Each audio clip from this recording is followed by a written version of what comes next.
একটা সময় ভারতের মাটিতে এক যোদ্ধার জন্ম হয়েছিল, যে ছোটবেলা থেকেই শিখেছিল স্বাধীনতা কারোর দান নয়, এটা ছিনিয়ে নিতে হয়। সে পাহাড়ের মধ্যে তৈরি করেছিল নিজের রাজ্য, যেখানে প্রতিটি দুর্গ ছিল তার সাহসের প্রতীক।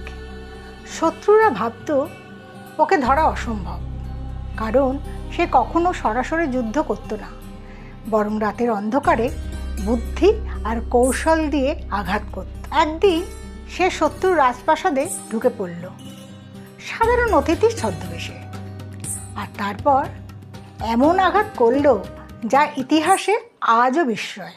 সে শুধু যুদ্ধ করেনি, সে গড়ে তুলেছিল এক নতুন স্বপ্ন, নিজের রাজ্য, নিজের শাসন, যার নামের সাথে জড়িয়ে আছে স্বরাজ শব্দটি।